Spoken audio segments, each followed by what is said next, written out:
Dear student friends, now we are going to see the equivalent criteria for linear dependence. We have already seen definition and examples of linearly independent factors and linearly dependent factors.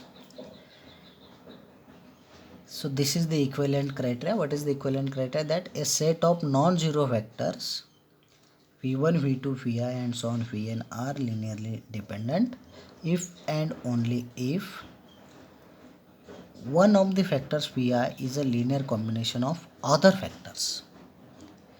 That is, these vectors are linearly dependent if this vector vi is a linear combination of these vectors. Means what? This vector vi can be expressed as a linear combination of v1, v2 and so on, vi minus 1, comma vi plus 1 and so on vn. Then these vectors are linearly dependent. This is the equivalent criteria. Now we are going to see the proof of this.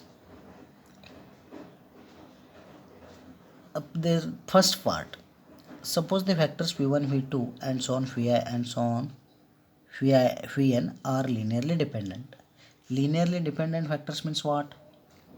The vectors v1, v2, v1, v2, vi and so on vn are linearly dependent.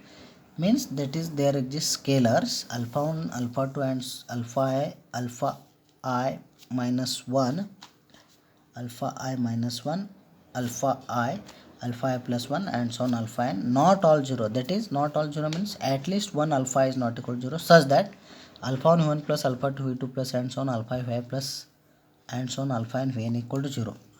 So now choose, let I be the largest index such that alpha is not equal to 0. Means what? I is the largest, I is the maximum of among all the indexes for which alphas are not equal to 0. For example, suppose alpha 1 is not equal to 0, alpha 5 is not equal to 0, alpha 100 is not equal to 0 and n is equal to 1000 and alpha 802 is not equal to 0, then maximum is 802. So this is the I is the largest index such that alpha is not equal to 0. So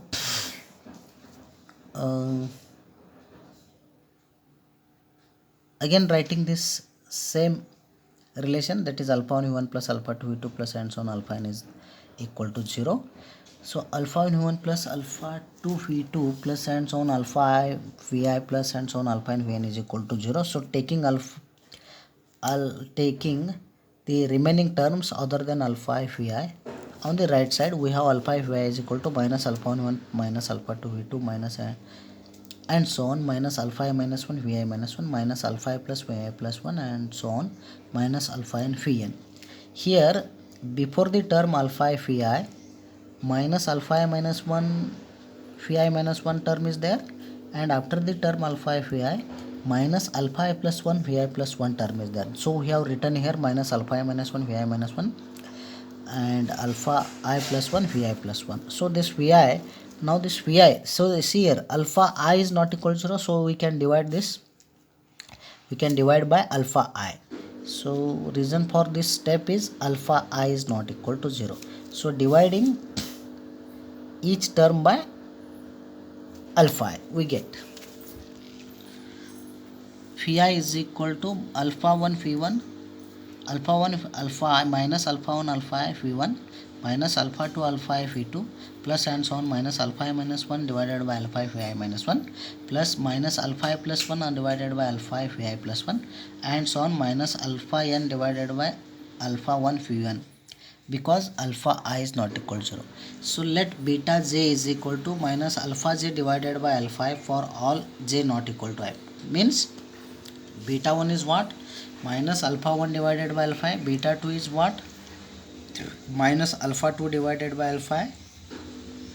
So therefore vi is equal to beta 1 v1 plus beta 2 v2 plus and so on beta I minus 1 vi minus 1. How this beta I is comes here? Beta 1 comes here because beta 1 is minus alpha 1 divided by alpha I, that is minus alpha 1 divided by alpha is beta 1 minus alpha 2 divided by alpha is beta 2 minus alpha I minus 1 alpha I is beta I minus 1 and so on, this is beta I plus 1 and this is beta 1. So vi is equal to beta 1 v1 beta 2 v2 and so on beta I minus 1 vi minus 1 plus beta I plus 1 phi I plus 1 plus and so on beta and phi n.